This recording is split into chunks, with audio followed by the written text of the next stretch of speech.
وطن عزیز پاکستان کا وہ کون سا شعبہ ایسا ہے جہاں پاکستان کی تعلیم یافتہ سمجھدار اور باشعور خواتین اپنا شاندار اور نمایاں کردار ادا نہیں کر رہی ہیں؟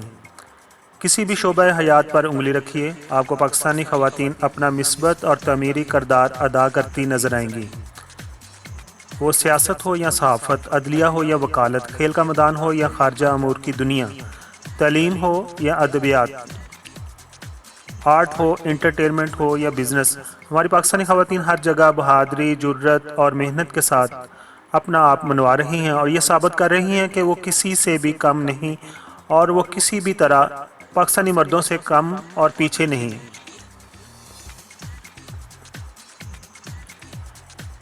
پاکستانی خواتین افواج پاکستان کے تینوں شعبوں میں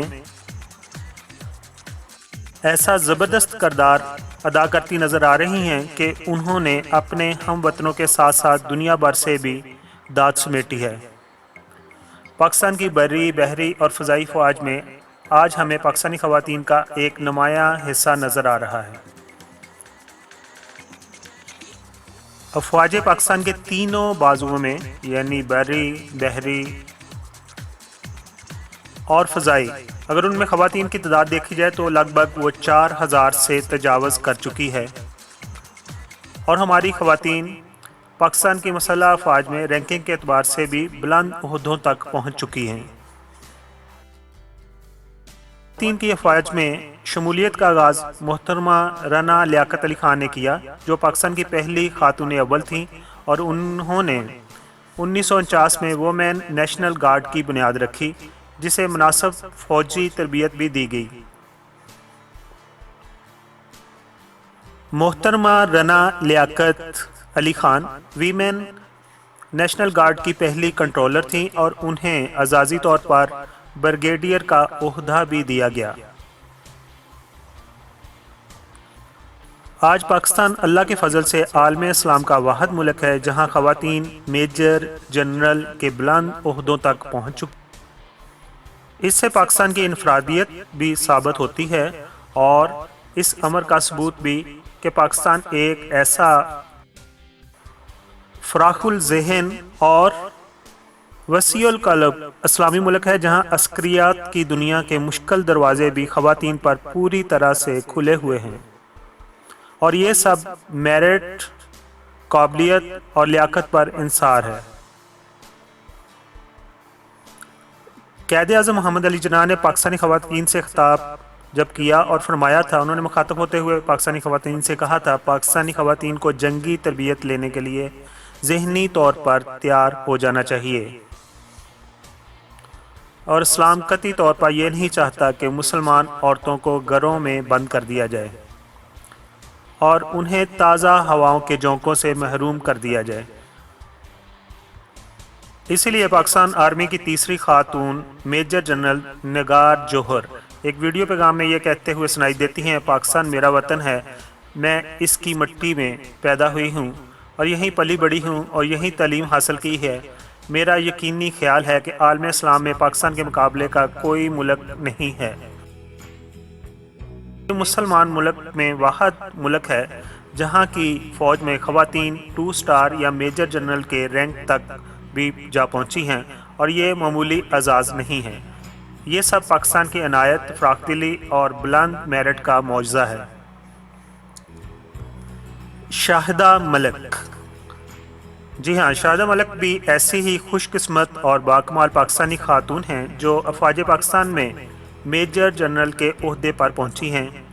اس حوالے سے انہیں یہ اعزاز حاصل ہے کہ وہ پہلی پاکستانی خاتون ہیں جو پاکستان آرمی میں 2 اسٹار جنرل بنی، اس لیے انہیں لیڈی جنرل بھی کہا جاتا ہے، اور وہ افواج پاکستان میں 3.5 عشرے شاندار خدمات انجام دینے کے بعد ریٹائرڈ ہو چکی ہیں، اور ان کا تعلق کراچی سے ہے۔ شاہدہ ملک نے لاہور کے فاطمہ جناح میڈیکل کالج سے MBBS کیا اور 70 کے عشرے میں پاکستان آرمی کی میڈیکل کور میں شمولیت اختیار کی۔ ترقی کے مدارج طے کرتے ہوئے وہ نیشنل انسٹیٹیوٹ آف ہیلتھ کی سربراہ بھی رہیں اور پاک آرمی میڈیکل کور کی ڈپٹی کمانڈر بھی CMH اور آرمی میڈیکل کالج راولپنڈی میں اعلیٰ عہدوں پر فائز رہیں۔ فوج میں شاندار خدمات اور اعلیٰ کردگی کے صلے میں میجر جنرل شاہدہ ملک کو ہلال امتیاز اور ستارہ امتیاز کے تمغوں سے نوازا گیا۔ شاہدہ ملک پاکستان آرمی ہاسپٹلز، جن کی تعداد لگ بھگ ملک میں 31 ہے، ان کی انسپکٹر جنرل بھی رہیں۔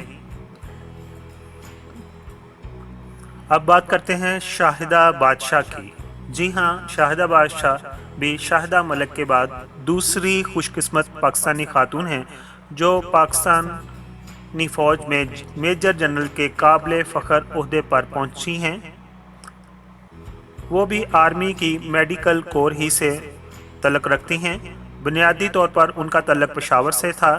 خیبر میڈیکل کالج سے 1977 میں MBBS کیا انہوں نے اور فوج میں شمولیت اختیار کر لی، اور یہ فیصلہ ان کے لیے کامیابیوں اور مسرتوں کا سندیسہ لے کر آیا۔ ان کے والد صاحب بھی پاک فوج میں میجر جنرل تھے۔ کسی ایک گھر میں باپ اور بیٹی کا میجر جنرل ہو جانا سارے خاندان اور والدین کے لیے خصوصاً بڑے ناز کی بات ہے۔ شاہدہ بادشاہ راولپنڈی کے آرمی میڈیکل کالج کی پہلی کمانڈنٹ متعین کی گئی اور بعد ازاں اسی کالج کی وہ پرنسپل بھی بنی۔ فوج میں اعلیٰ خدمات کی انجام دہی کی بنیاد پر میجر جنرل شاہدہ بادشاہ کو ہلال امتیاز بھی عطا کیا گیا اور ستارہ امتیاز بھی انہیں ملا۔ شاہدہ بادشاہ پاکستان میں 35 برس سروس کرنے کے بعد نہایت احترام عزت سے سبکدوش ہو چکی ہیں۔ اب ہم بات کرتے ہیں نگار جوہر کی۔ نگار جوہر افواج پاکستان میں شامل وہ تیسری عظیم اور خوش بخت خاتون ہیں جو میجر جنرل بنی، اور فروری 2017 میں وہ پاک فوج میں کے ان 25 خوش قسمت بریگیڈیئروں میں شامل ہو گئی جنہیں سپہ سالار پاکستان جنرل قمر باجوہ کے حکم پر ترقی دی گئی۔ میجر جنرل نگار جوہر کا تعلق خیبر پختونخوا کے علاقے صوابی سے ہے۔ ان کے والد صاحب کرنل قدیر بھی ISI میں تھے۔ نگار جوہر کا تعلق بھی پاک آرمی کی میڈیکل کورس سے ہے۔ کرنل شاہدہ اکرم برگڑی کو یہ منفرد اعزاز حاصل ہے کہ وہ صوبہ سندھ کی پہلی خاتون ہیں جو پاک فوج میں شامل ہو کر افسر بنی۔ ابھی بات کرتے ہیں پاکستان ایئر فورس میں بھی پاکستانی خواتین اہم اور نمایاں کردار ادا کر رہی ہیں۔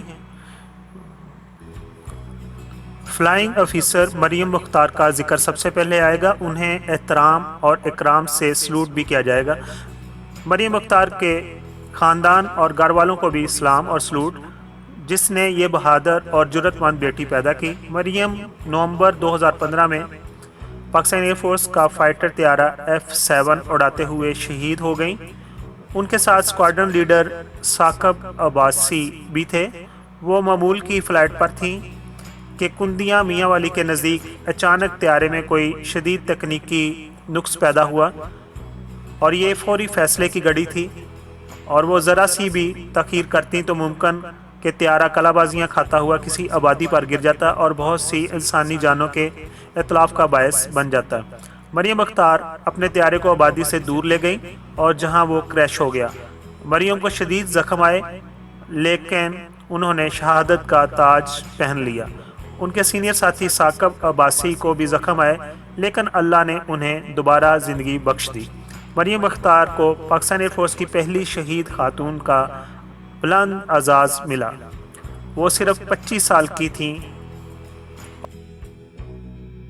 مریم مختار وہ پاکستان کی ان اولین 5 بہادر اور منفرد خواتین میں سے ایک تھیں جنہوں نے پاک فضائیہ میں جنگی جہاز کا کامیابی سے اڑانے اور جنگ لڑنے میں کامیابی کی سند حاصل کی۔ حکومت پاکستان نے بعد از شہادت 2016 میں انہیں تمغہ بصالت سے بھی نوازا۔ پاکستان کے تیسرے بڑے شہر فیصل آباد میں گورنمنٹ کالج ویمن یونیورسٹی مدینہ ٹاؤن کے نزدیکی چوک کا نام شہید پائلٹ مریم مختار